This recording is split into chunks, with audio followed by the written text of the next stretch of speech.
Intermediate మన కెరీర్ను నిర్మించుకోవడానికి ఒక బ్రిడ్జ్ లాంటిది.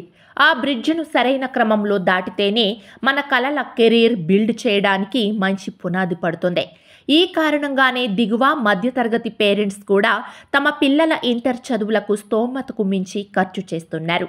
ఇప్పటికే ఆల్ ఇండియా స్థాయిలో జరిగే నీట్, జేఈఈ పరీక్షల పోటీ తట్టుకోవాలన్నా ప్రస్తుత విధానంలో కొన్ని మార్పులు జరగాలి. ఇంత ప్రాముఖ్యం ఉన్న ఇంటర్ విద్యా విధానంలో గత కొన్ని దశాబ్దాలుగా మార్పులు చోటు చేసుకోలేదు. ఇంటర్ బోర్డులో సంస్కరణలను మీరు స్వాగతిస్తున్నారా? ఏ అవును, బి లేదు. మీ సమాధానాన్ని కామెంట్ రూపంలో తెలియజేయండి. ప్రస్తుతం ఇంటర్ విద్యా విధానంలో పలు కీలక సంస్కరణలు చేపట్టాలని ఏపీ ప్రభుత్వం నిర్ణయించింది. విద్యార్థులు, తల్లిదండ్రులు, విద్యావేత్తల నుంచి సూచనలు, సలహాలను కోరుతోంది. వాటి ఆధారంగా సంస్కరణలు తీసుకురావాలని భావిస్తున్నట్లు ఇంటర్మీడియట్ బోర్డు కార్యదర్శి కృతికా శుక్లా తెలిపారు. ఇంటర్ విద్యా వ్యవస్థలో తీసుకొచ్చే సంస్కరణల ఫలితాలు దాదాపు 10 లక్షల మంది విద్యార్థుల జీవితాలకు మార్గనిర్దేశం చేయనున్నాయి. జనవరి 26లోగా సూచనలు, సలహాలను biep.gov.in వెబ్సైట్లో తెలియజేయాలన్నారు. దేశంలో తెలుగు రాష్ట్రాలు మినహా మిగతా రాష్ట్రాల బోర్డుల్లో ఇంటర్ మొదటి సంవత్సరం పరీక్షలు నిర్వహించడం లేదని, అధిక శాతం ఇంటర్ బోర్డులు, యూనివర్సిటీలు ఇంటర్ ద్వితీయ సంవత్సరం పరీక్షల్ని మాత్రమే నిర్వహిస్తున్నారని తెలిపారు. చాలా ఏళ్లుగా ఇంటర్ విద్యలో సంస్కరణలు జరగలేదని, జాతీయ విద్యా విధానానికి అనుగుణంగా ఇంటర్ విద్యలో సంస్కరణలు చేపట్టి ఆయా కళాశాలలు ఇంటర్ మొదటి సంవత్సరం పరీక్షలను ఇంటర్నల్గా నిర్వహిస్తామని కృతికా శుక్లా తెలిపారు. 2025-26 విద్యా సంవత్సరం నుంచి ఇంటర్లో సిబిఎస్ఈ సిలబస్ ప్రవేశపెడుతున్నట్లు పేర్కొన్నారు.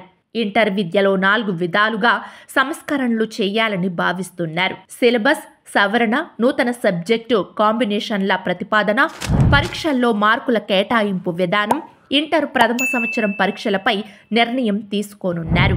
ఇంటర్ మ్యాథ్స్ ప్రస్తుతం 2 పేపర్లుగా ఉండగా దీన్ని 100 మార్కులకు 1 పేపర్కు కుదించాలనే ప్రతిపాదన ఉంది. బోటనీ, జువాలజీ చెరో 50 మార్కుల చొప్పున 100 మార్కులకు 1 పేపర్ ఇవ్వనున్నారు. రెండింటినీ కలిపి జీవశాస్త్రంగా మార్పు చేస్తారు. ఆర్ట్స్ గ్రూపుల్లో రాత పరీక్ష 80 మార్కులకు ఉంటుంది. మిగతా 20 మార్కులకు ఇంటర్నల్ మార్కులు ఉంటాయి. ఎంపీసీ, బైపీసీ గ్రూపుల్లో 30 మార్కులకు ప్రస్తుతం ఉన్నట్లే ప్రాక్టికల్స్ ఉంటాయి. ఆర్ట్స్ సబ్జెక్టులకు ఇచ్చినట్లే మ్యాథ్స్కి సంబంధించి 20% ఇంటర్నల్ మార్కుల విధానం ఉంటుందని తెలుస్తోంది. ఇంటర్మీడియట్లో ప్రస్తుతం ఫస్ట్ ఇయర్, సెకండ్ ఇయర్ కలిపి మొత్తం 1000 మార్కులకు ఉంటున్నాయి. కొత్త విధానంలో 500 మార్కులకే పరీక్షలు జరుగుతాయి. మొదటి ఏడాది అన్ని ఇంటర్నల్ పరీక్షలే కావడంతో రెండో ఏడాది మార్కులే ప్రామాణికంగా ఉండనున్నాయి. ఒక సబ్జెక్టుగా ఇంగ్లీష్ తప్పనిసరిగా ఉంటుంది. రెండో ఆప్షన్గా విద్యార్థులు ఏ సబ్జెక్టునైనా ఎంపిక చేసుకోవచ్చు. ఉదాహరణకు ఆర్ట్స్ గ్రూప్ వారికి ఆసక్తి ఉంటే జీవశాస్త్రం, గణితం లాంటి వాటిని రెండో సబ్జెక్టుగా ఎంపిక చేసుకునే అవకాశము ఉంటుంది. ఈ అంశాలపై అభిప్రాయ సేకరణ తర్వాత తుది ఎంపిక ఉంటుంది.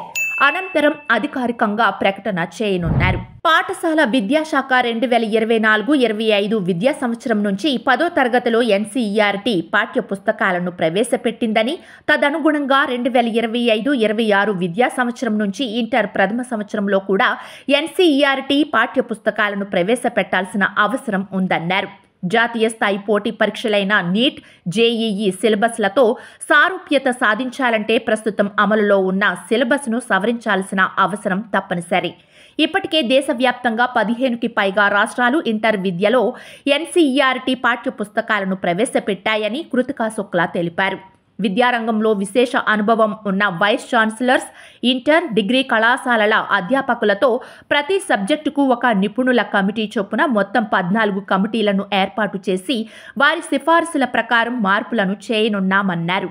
పోటీ తట్టుకునే విధంగా ఇంటర్ విద్యార్థులను తయారు చేయాలన్నదే లక్ష్యమని, జాతీయ కరికులం చట్టాన్ని అనుసరించి సంస్కరణలు చేపడుతున్నామన్నారు.